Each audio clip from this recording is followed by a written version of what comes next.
ओम शांति। बाप दादा ने हम सभी बच्चों को समय प्रति समय की तीव्र गति का एहसास कराया भी है और साथ ही साथ में बार बार मुरली के अंदर भी उसका संकेत मिलता रहता है। पिछले 2 सीजनों से बाबा ने जैसे बच्चों को सावधान करना शुरू कर दिया है कि बच्चे अब समय की गति को पहचानते हुए अपने अंदर पुरुषार्थ की रफ्तार को भी तेज करो। पिछली मुरली में बाबा ने कहा 15 दिसंबर की मुरली में कि बच्चे अभी पुरुषार्थ का समय बीत गया है और अब तीव्र पुरुषार्थ का समय आरंभ हो गया है। जब बाबा ने ये बात कही तो तीव्र पुरुषार्थ किसको कहा जाए, उस पर विचार चल रहा था कि क्या एक जगह बैठ करके मौन धारण करके 8 घंटा हम निरंतर योग करना शुरू कर दे, क्या इसको तीव्र पुरुषार्थ कहेंगे? किसी से बातचीत ही न करे और एकदम मौन धारण कर ले, क्या इसको तीव्र पुरुषार्थ कहेंगे? तीव्र पुरुषार्थ का मतलब क्या समझते हैं कि निरंतर सब कार्य को छोड़ करके, सेवाओं को छोड़ करके हम 8-8 घंटे की तपस्या आरंभ कर दें, क्या इसको तीव्र पुरुषार्थ कहेंगे? तीव्र पुरुषार्थ का भाव क्या है बाबा का? तो सोचते सोचते ये बात याद आई कि जब भी दादियां मम्मा के विषय में सुनाते हैं तो ये बात मम्मा के जीवन की बहुत प्रसिद्ध सुनने को मिलती है कि मम्मा ने पुरुषार्थ का अर्थ बताया था, जो आज भी हम सभी को याद होगा कि पुरुषार्थ का मतलब है कि जो गलती हो जाए वो दोबारा रिपीट नहीं होनी चाहिए। इतना हमारा अटेंशन हो, रियलाइजेशन हो और वो गलती को परिवर्तित कर दे ताकि वो दोबारा रिपीट न हो, इसका नाम है पुरुषार्थ। ये मम्मा ने डेफिनेशन दी थी यज्ञ के अंदर कि पुरुषार्थ का भावार्थ ये है। अब जब बाबा ने कहा कि पुरुषार्थ का समय बीत गया और तीव्र पुरुषार्थ का समय आरंभ हो गया है, तो तीव्र पुरुषार्थ माना क्या? तीव्र पुरुषार्थ का भावार्थ जो बाबा ने हम बच्चों को डिफाइन करके बताया 15 तारीख की मुरली के अंदर, वो यही था कि तीव्र पुरुषार्थ माना तीव्र परिवर्तन। पुरुषार्थ माना परिवर्तन, कि रियलाइज करते हुए परिवर्तन कर दे ताकि वो गलती दोबारा रिपीट न हो। तो तीव्र पुरुषार्थ माना तीव्र परिवर्तन। ये नहीं समय है अभी कि गलती हो जाए, उसके बाद उसको महसूस करो और उसके बाद उसको परिवर्तन करो, अब वो समय नहीं है। बाबा ने कहा कि हर बच्चा अपनी कमी कमजोरी को जानता है। दूसरा कोई अगर हमें पॉइंट आउट करके बताता भी है कि आपके अंदर ये कमी कमजोरी है, तो हम स्वाभाविक रीति से कह देंगे नहीं नहीं ऐसी बात नहीं है। हम कभी उस बात को एक्सेप्ट नहीं कर पाते हैं कोई अगर हमारी कमी कमजोरी को पॉइंट आउट करे तो, लेकिन अंदर में व्यक्ति समझ सकता है कि हाँ ये बात इसने मुझे कही लेकिन ये कमी है मेरे अंदर। अंदर में उसको स्वीकार भी करता है या अंदर में अपने आप को जानता भी है कि उसने तो इतना ही पार्ट देखा लेकिन मेरे अंदर कितना परसेंटेज में वो कमी कमजोरी है वो शायद इसको पता नहीं है। तो हर इंसान अपनी कमी कमजोरी को बहुत अच्छी तरह जानता है, कितने परसेंटेज में है ये भी जानता है। बाबा ने इसीलिए कई बार कहा है कि बच्चे मोटे मोटे विकारों को तो खत्म कर दिए, लेकिन जो छोटे छोटे कमजोरी के रूप में वो अंश रह गए हैं, वो अंशों को भी अभी तक हम अपने संस्कारों में पालते जा रहे हैं। अंदर समझते हुए भी उसको पालते जा रहे हैं, उसको परिवर्तन नहीं कर पाते। क्यों नहीं कर पाते हैं परिवर्तन?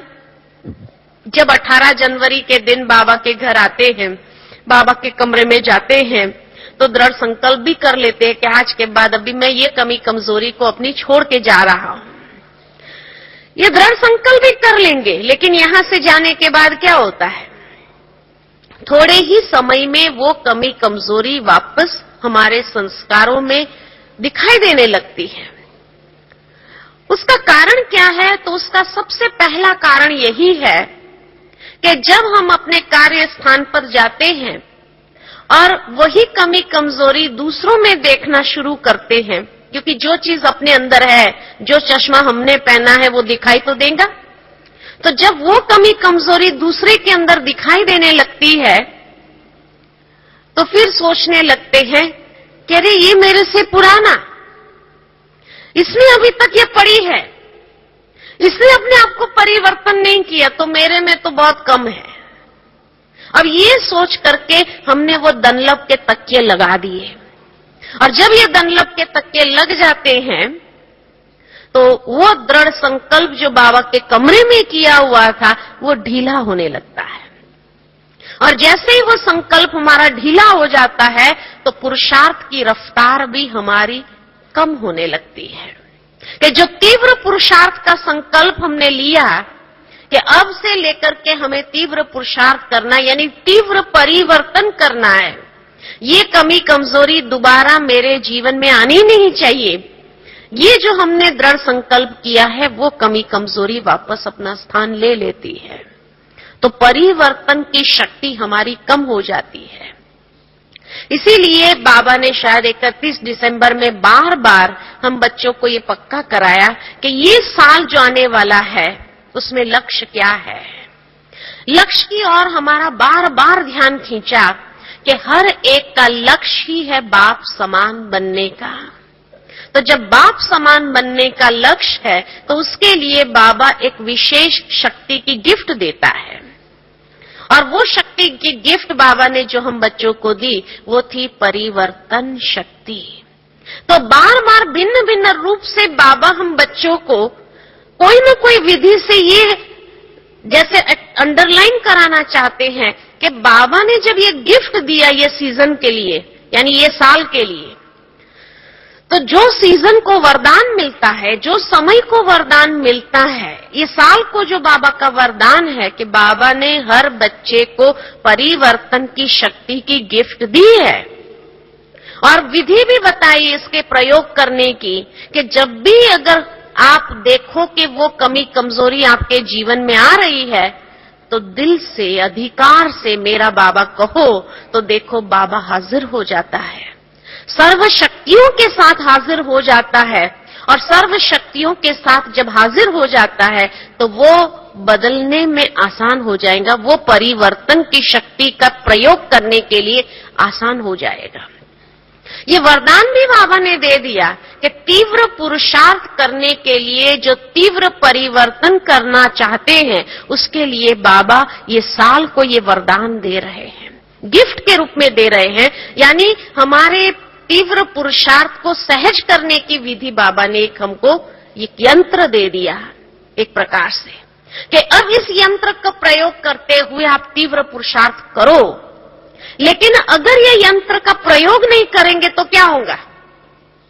है लेकिन इसका इस्तेमाल नहीं हो रहा है तो क्या होगा? वो पड़ा रहेगा और साल के बाद बहुत पश्चाताप होगा कि बाबा ने ये साल को वरदान दिया था, मैं करना चाहती थी तो कर सकती थी लेकिन मैंने किया नहीं।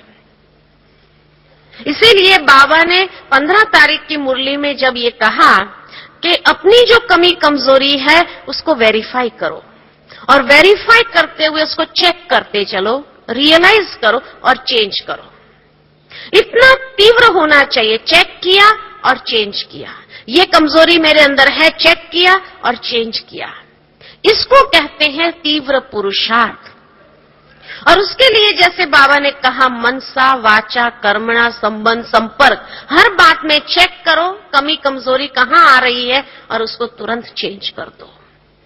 यानी इतना हमारी अलर्टनेस की शक्ति बढ़ जानी चाहिए। जितनी ये अलर्टनेस हमारी बढ़ जाएंगी, उतना ही हम अपने अंदर तीव्र परिवर्तन करते हुए तीव्र पुरुषार्थ कर पाएंगे। ये नहीं गलती हो उसके बाद महसूस करो उसके बाद चेंज करो, ये तो बहुत लॉन्ग प्रोसेस हो गया। तीव्र पुरुषार्थ माना गलती होने से पहले ही उस कमी कमजोरी को रियलाइज करते हुए उसको चेंज कर दो।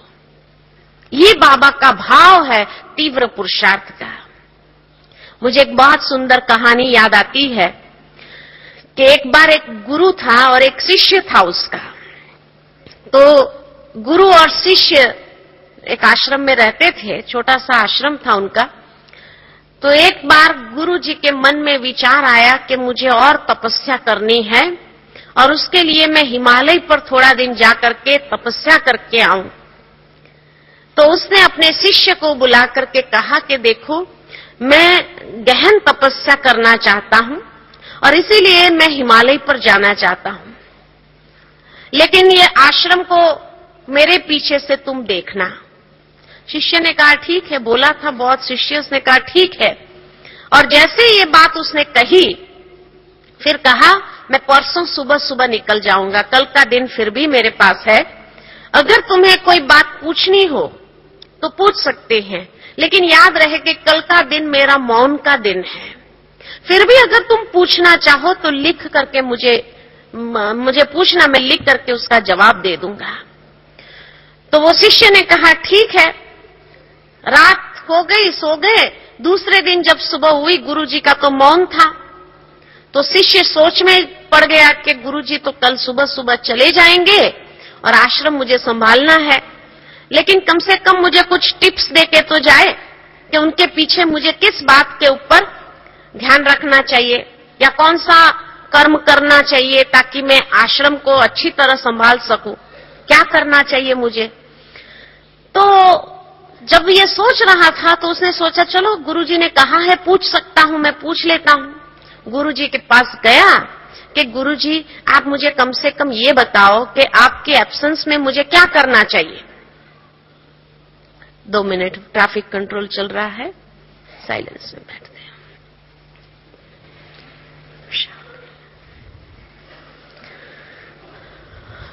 तो इसीलिए जब वो गुरुजी के पास जाता है और गुरुजी से पूछता है कि गुरुजी आप कल चले जाएंगे तो आप कम से कम मुझे इतना बता के जाइए कि आश्रम संभालने के लिए मुझे क्या करना चाहिए।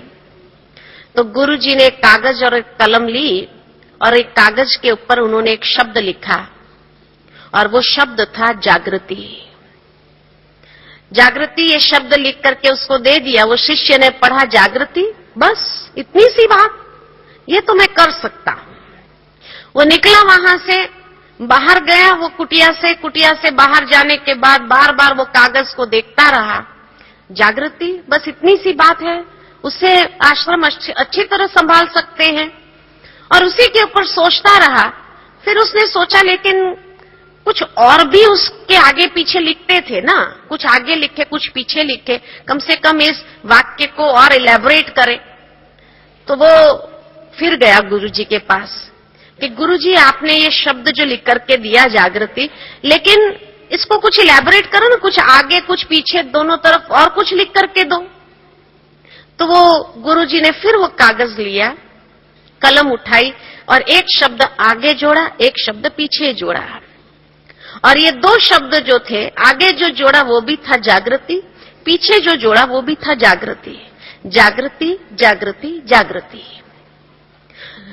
गुरुजी ने जब वो कागज दिया, शिष्य ने देखा, बस बोले जागृति रखनी है और कुछ नहीं, जागृति रखनी है बस, मुझे और कुछ नहीं करना है, हर वक्त जागृत रहना है मुझे।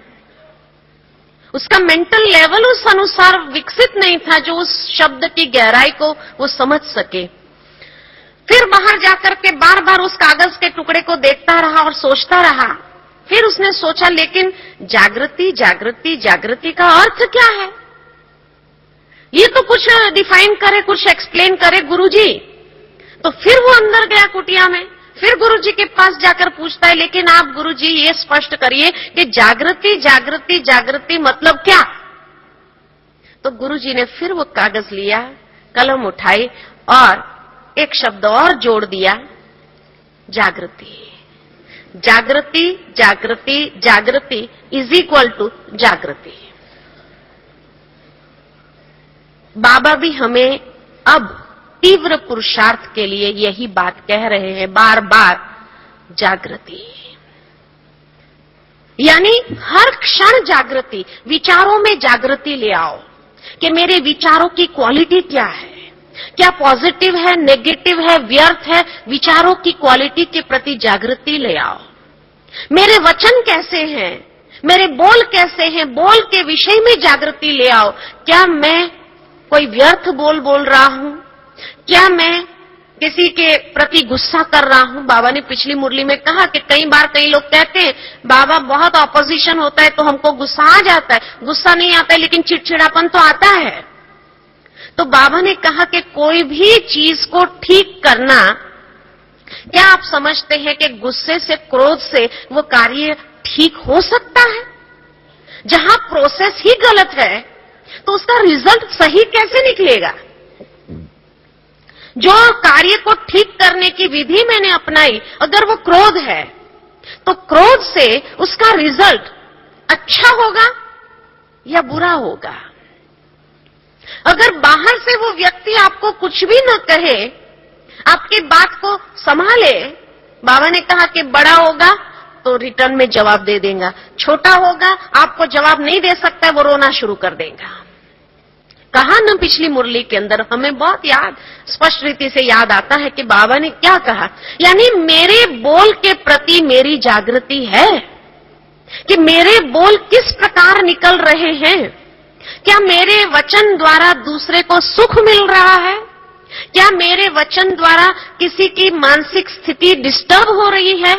ये है बोल के प्रति जागृति, अटेंशन, सावधानी। क्या मुझे अपने कर्म के प्रति जागृति है कि मेरे कर्म की क्वालिटी क्या है? बाबा ने ये बात बहुत अच्छी तरह से कही, चेक करो कि ब्रह्मा बाबा अगर होते थे तो क्या ऐसा करते थे? अगर मुझे बाप समान बनना है तो हर बात में जागृति चाहिए। विचार, बोल, कर्म, व्यवहार, संबंध, संपर्क, हर बात में जागृति चाहिए। और जागृति लाकर उसमें परिवर्तन क्या करना है?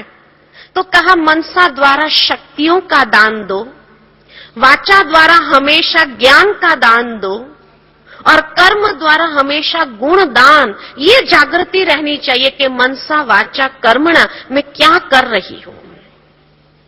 तो इसीलिए वो गुरु ने अपने शिष्य को खाली एक ही शब्द लिखा, लेकिन एक शब्द की गहराई कितनी थी।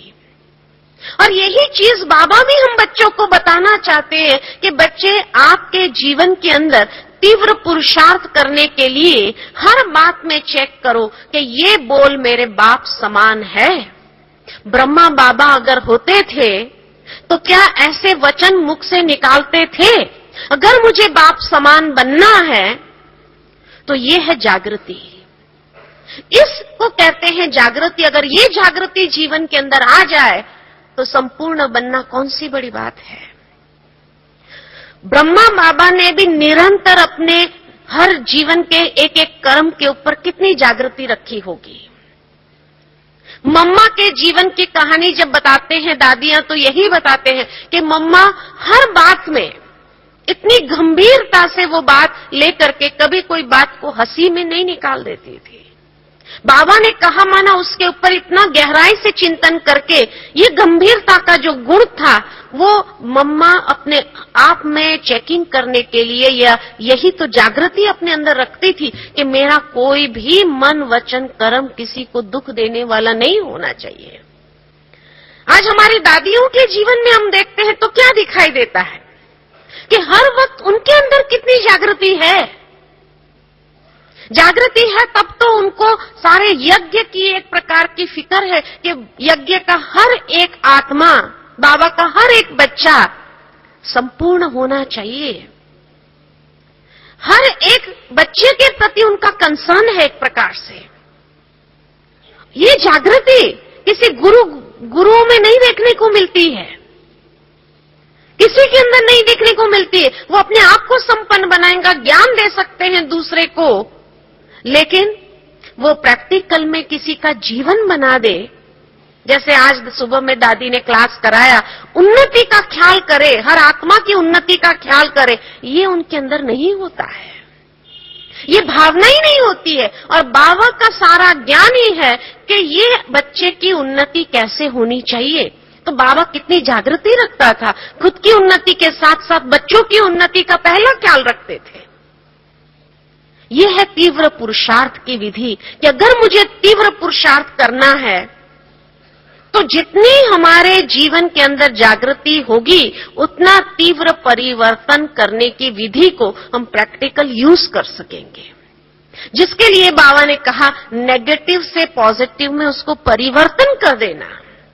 अगर कोई नेगेटिव बोल भी रहा है, कोई नेगेटिव कर भी रहा है, तो भी मैं उसको परिवर्तन कर दूं और परिवर्तन करते हुए अपने जीवन में उस चीज को ले आऊं, धारणा में ले आऊं।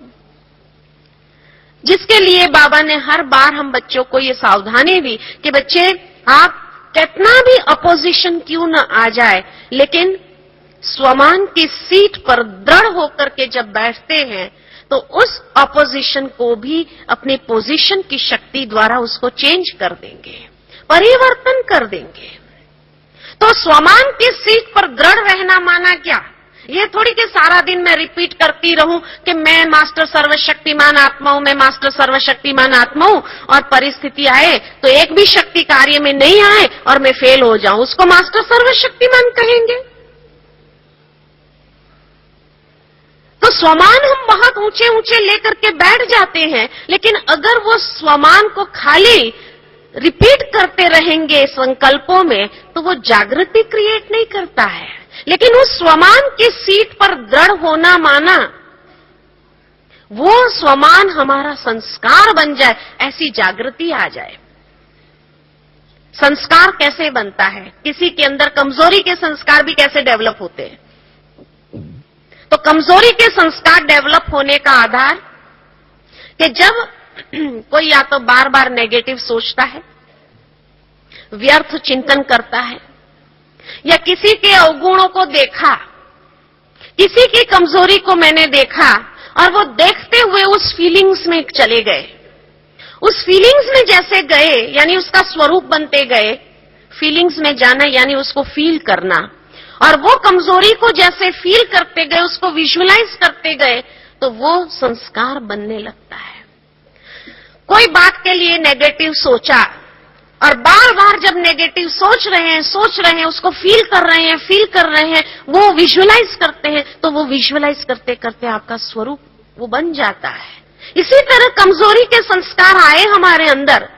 पहले थोड़ी कमजोरी के संस्कार थे, पहले नहीं थे, और फिर अगर आए तो इसका मतलब या तो मैंने नेगेटिव चिंतन किया है, व्यर्थ चिंतन किया है, और वो व्यर्थ चिंतन कर करके उस बात को अंदर में फील करते हुए फीलिंग्स उसको जोड़ा, उसमें अपनी फीलिंग्स को जोड़ते गए और जोड़ते गए उसको विजुअलाइज करते गए, और विजुअलाइज करते हुए वो चीज अपने जीवन के अंदर आ गई।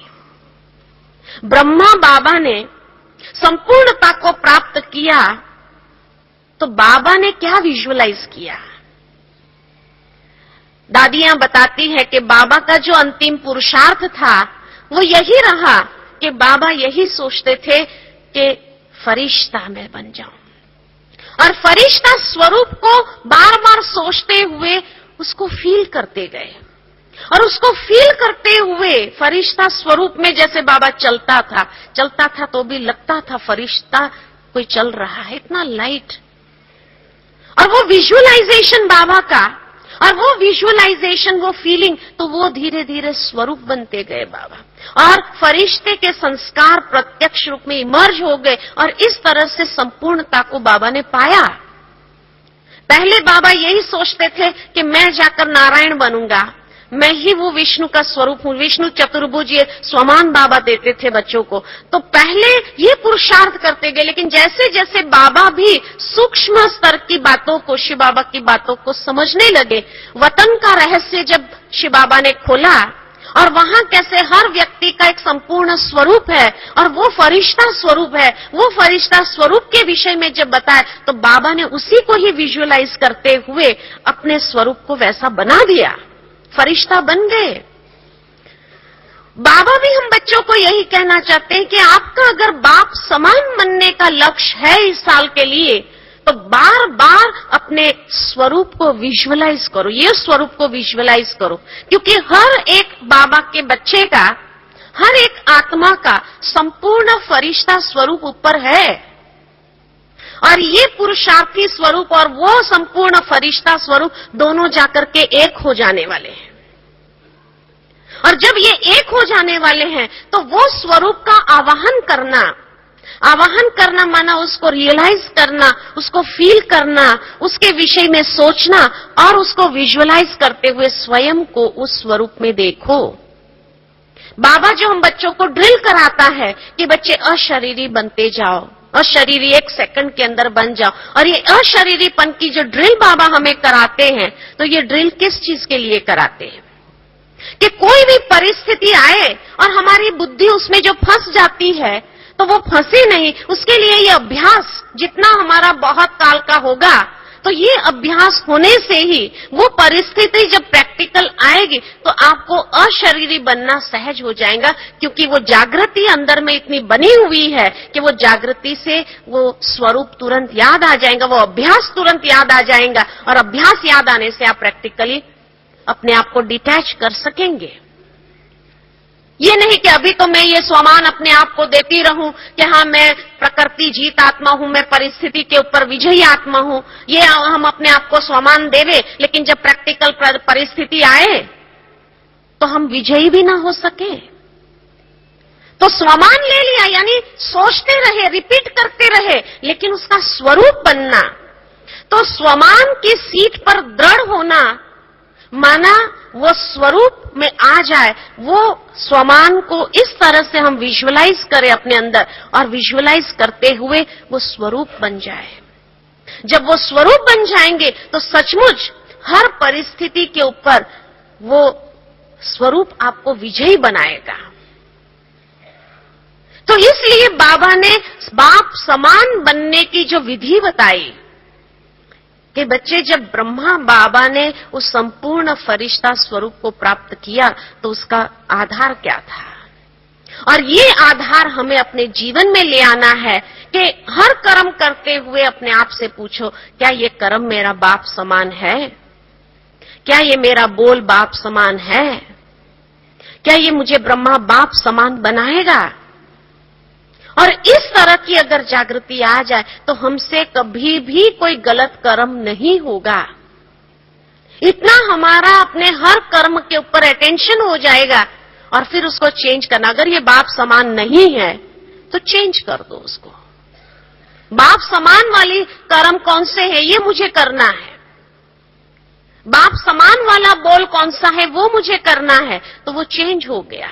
और जब चेंज हो गया तो चेंज होने के बाद आपको अपने आप में विजयी होने का एक नशा महसूस होगा, क्योंकि जब कोई चीज के ऊपर आप विजयी बन जाते हैं तो ऐसा लगेगा जैसे मैंने उस संस्कार के ऊपर विजय प्राप्त कर ली, और वो संस्कार से जब हम मुक्त हो गए तो उससे खुशी का पारा, नशा एक ऐसा चढ़ेगा कि सचमुच मैं विजयी आत्मा हो गई। जैसे एक बच्चा अगर एक दौड़ में भी फर्स्ट नंबर आता है या विजयी होता है तो उसकी खुशी उसको कितनी होती है, क्योंकि उसने वैसी मेहनत की हुई है। तो मेहनत बहुत सिंपल है, बाबा इसीलिए कोई बड़ी मेहनत भी हमको नहीं दे रहा है। मेहनत बहुत सिंपल है, तीव्र पुरुषार्थ करने के लिए भी, ताकि अचानक के खेल में हम ऐसे एवर रेडी बने, और वो एवर रेडी बनने के लिए हमारा बहुत काल का अभ्यास हमको उस समय में काम आ जाए। तो बाबा की अभी जो लास्ट की मुरलियां चल रही है, ये ऐसे लग रहा है जैसे बाबा हर प्रकार को पॉलिश करते हुए अब स्पष्ट स्वरूप हमारे सामने क्लियर कर रहे हैं कि समय की समीपता के हिसाब से हमारे पुरुषार्थ की रफ्तार में तीव्रता जो लानी है, उसके लिए क्या विधि है। कई लोग पूछते हैं समय अनुसार हमें कौन सा पुरुषार्थ करना चाहिए। समय अनुसार अब यही पुरुषार्थ करना है कि जो कमी कमजोरी का संस्कार है, अब वो कमी कमजोरी का प्रयोग दोबारा नहीं होना चाहिए। ये परिवर्तन शक्ति को अपनाओ, यही समय अनुसार पुरुषार्थ है। उसके लिए जैसे कहा, कोई एक लाइन नहीं है हर एक के लिए, हर ब्राह्मण के लिए कि ये करना है।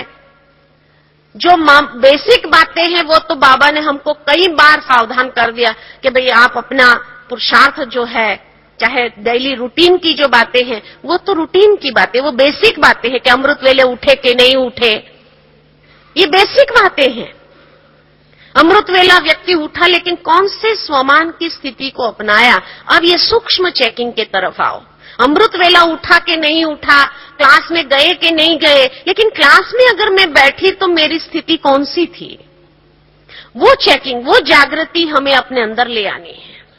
इसलिए कहा कि हर वक्त जो बेसिक दिनचर्या है, वो बेसिक दिनचर्या को चेक करने की बात नहीं रही। अभी हम और लेवल आगे बढ़ गए, और आगे बढ़ने के बाद वो बेसिक बातों में भी सूक्ष्म चेकिंग को अब हमें अपने जीवन के अंदर अपनाना है। क्योंकि बाबा ने जब ये बता दिया बच्चों को कि बच्चे व्यर्थ सोचना ये भी एक प्रकार की इम्प्योरिटी है, इम्प्योरिटी के खाते में ही जाती है। वेस्ट थॉट्स अगर आता है अभी तक भी, माना बाबा ने इतना ज्ञान का समर्थ संकल्पों का खजाना देने के बाद भी अगर मेरे मन के अंदर व्यर्थ चलता है तो उसको क्या कहेंगे कि वो व्यर्थ चलने का कारण क्या है। जरूर कहीं न कहीं बुद्धि के अंदर इम्प्योरिटी है जिस कारण से वो व्यर्थ चल रहा है। तो इसलिए उसको ओवरकम कर देना है मुझे कि अब मेरे पास में इतना ज्ञान का खजाना है। बाबा ने कहा मनन करते चलो ना, परिवर्तन कर लो, व्यर्थ को चेंज कर लो, ज्ञान का मनन करना आरंभ करो, ज्ञान के खजाने के साथ खेलना आरंभ करो। और जितना ज्ञान का मनन चिंतन चलेगा, व्यर्थ से अपने आप फ्री हो जाएंगे और बुद्धि की स्वच्छता भी हमारी बढ़ने लगेगी, बुद्धि की प्योरिटी की स्टेज भी हमारी बढ़ने लगेगी। लेकिन अभी तक भी हम अपने आप को व्यर्थ की बातों में, व्यर्थ संकल्पों में इतना ज्यादा लगाए रखे हुए हैं, तो फिर संपूर्णता तो हमारे लिए बहुत दूर हो जाएंगी, बाप समान स्थिति तो बहुत दूर हो जाएंगी। और तीव्र पुरुषार्थ तो क्या, पुरुषार्थ की गति भी बहुत स्लो हो जाएंगी कि इस गति से अगर चलेंगे तो समय पर पहुंच पाएंगे अपनी मंजिल को। ये बात है। तो अब अपने आप में यही एक जागृति हर वक्त ले आनी है और हर कर्म इधर उधर देखो नहीं, क्योंकि दूसरे को देखेंगे, दूसरे की कमजोरी को देखेंगे तो दंडलप के तक्के लगना शुरू हो जाएगा कि भाई ये तो इतना पुराना है, मेरे अंदर भी अगर ये आ गए, मेरे में तो कम परसेंटेज है ना, तो चलेगा नहीं। फिर भी मैं तो कहती हूं उसके अंदर, जिसके अंदर आपने कमी कमजोरी देखी, उसको भी एप्रिशिएट करना सीखो। क्यों एप्रिशिएट करें? उसके अंदर कमी कमजोरी है, फिर एप्रिशिएट क्यों करें हम उसको कि इतने सालों के बाद ये कमजोरी का संस्कार इतना पावरफुल होने के बावजूद भी अभी तक उसने हिम्मत नहीं हारी और बाबा का हाथ नहीं छोड़ा है। ये उसको धन्यवाद दो। क्योंकि अगर व्यक्ति के अंदर कमजोरी है तो माया तो उसको भगा के ले जाने वाली ही है। बाबा नहीं कई बार कहते आश्चर्यवत सुनंती कथंती और भागंती हो जाते। तो जो माया, माना वो अपने संस्कार से, इसका मतलब युद्ध कर रही है ना, और युद्ध करके भी अभी तक बाबा का हाथ नहीं छोड़ा है, तो इसका मतलब कि उसने अभी तक वो कमजोरी को जानते हुए, वो कमजोरी का संस्कार होने के बाद भी बाबा का हाथ नहीं छोड़ा है, माना वो पुरुषार्थ तो कर रही है ना। तो उसके प्रति और उसको शुभ भावना का दान दो कि भाई वो पुरुषार्थ कर रही, लेकिन शायद उसके पुरुषार्थ की शक्ति कम है, तो हम उसको थोड़ी एक्स्ट्रा पावर दे दें ताकि वो अपने उस कमजोरी के संस्कार के ऊपर विजयी हो जाए। इतनी मदद करो ना, इतना सहयोग दे दो। एप्रिशिएट करो कि अभी तक उसने हिम्मत नहीं हारी है माया के ये संस्कार के साथ युद्ध करते करते करते करते इतने साल बीत गए, अभी तक अगर वो विजयी संपूर्ण नहीं हो पाई है, लेकिन अभी तक हिम्मत नहीं आ रही है और बाबा का हाथ पकड़ के रखा है, तो ये धन्यवाद के पात्र नहीं है। लेकिन अगर हम ये देखेंगे, ये तो है ही ऐसी ना, बाबा नहीं कहते, कई बार बाबा बच्चों की भाषा बोल के बताते हैं कि बच्चे क्या कहते, ये तो है ही ऐसे ना, ये तो कभी सुधरने वाला ही नहीं है। तो माना हमने उसको शुभ भावना का सहयोग दिया या हमने श्राप दे दिया।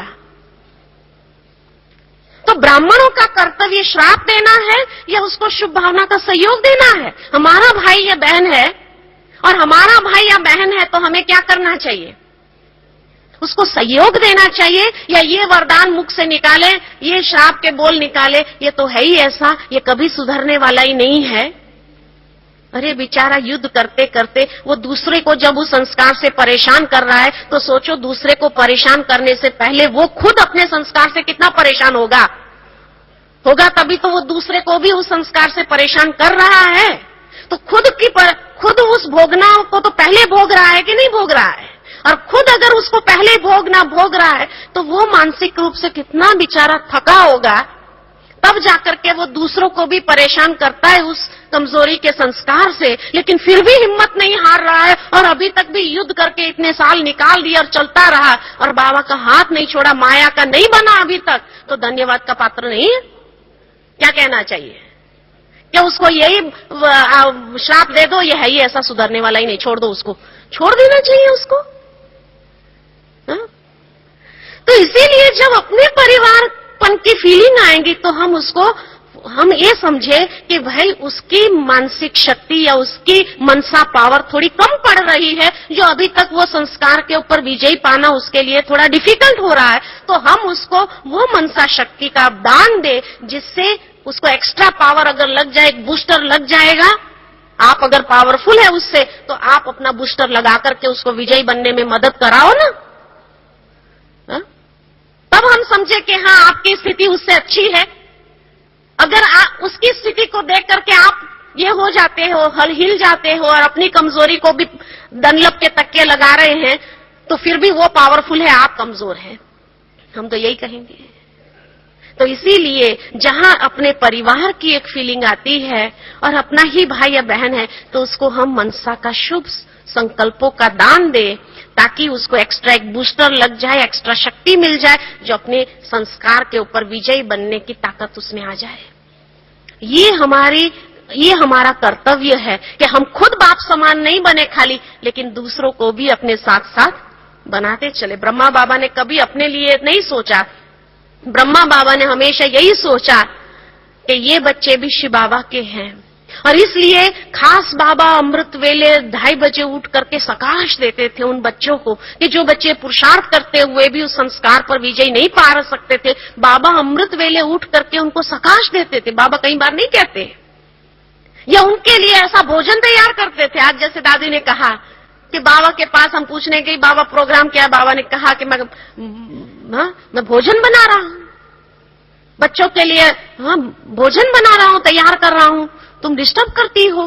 भावार्थ ये है कि बाबा ऐसे ऐसे विचार सागर मंथन करके पॉइंट निकालता था, ताकि उस बच्चे को अगर तीर की तरह लगे और वो बच्चा परिवर्तन हो जाए। तो बाबा को कितना होना रहता था कि शिव बाबा के बच्चे हैं, ये भी तो संपूर्ण बनने चाहिए, खाली मैं बन जाऊं ये तो कभी बाबा ने नहीं रखा ना, ये तो कभी बाबा ने नहीं सोचा। लेकिन अभी तक भी हम बच्चे अपना सोच लेते हैं कि छोड़ो ना, दूसरे का क्या करना, अपन करते चलो। अब अपन करते चलो माना हम करते रहे, दूसरों को मदद नहीं करना है, छोड़ो आप। ये भी स्वार्थ वृत्ति हो गई। ब्रह्मा बाबा होते थे तो ऐसा नहीं करते। अगर मुझे बाप समान बनना है तो मुझे भी सभी आत्माओं को मनसा शक्ति का दान देना है, उसको सहयोग देना है। ब्राह्मणों को तो दान नहीं दिया जाता है, लेकिन उसको सहयोग देना है अपनी मनसा शक्ति का, और सहयोग देकर के उसको उठाना है। थोड़ा उसको लिफ्ट करेंगे तो पार हो जाएगा वो, ये सोचो। तो इसीलिए उसके मदद करने की भावना हो, उसको ऐसी ज्ञान की बातें हम देवे ताकि वो उस बात के ऊपर विजयी हो सके और उसको कर्म के द्वारा भी ऐसे गुण दान हम करते रहे, श्रेष्ठ कर्म का दान देते चले, ताकि उसको भी कर्म करने की हिम्मत अपने अंदर बने। वो हिम्मत अगर हार रहा है तो उसके अंदर फिर से मोटिवेट होने की शक्ति आ जाए अपने आप में। तो ये हमारा सबसे बड़ा कर्तव्य है समय के अनुसार। तब कहेंगे कि हाँ, तीव्र पुरुषार्थ हमारा हो रहा है और हम बाप समान स्थिति को प्राप्त करेंगे। जो बाबा ने ये साल के लिए हमें लक्ष्य दिया कि ब्रह्मा बाप के समान मुझे बनना है, ये साल का ये लक्ष्य है। और उसके लिए कहा जैसे जागृति के हर वक्त मुझे अपने समय, श्वास, संकल्प, शक्ति सबको सफल करते जाना है। कोई भी कर्म या कोई भी समय, शक्ति, श्वास, संकल्प मेरा व्यर्थ नहीं जाना चाहिए। ये जागृति हर वक्त मुझे अपने ऊपर रखनी है। इसको कहा जाता है तीव्र पुरुषार्थ।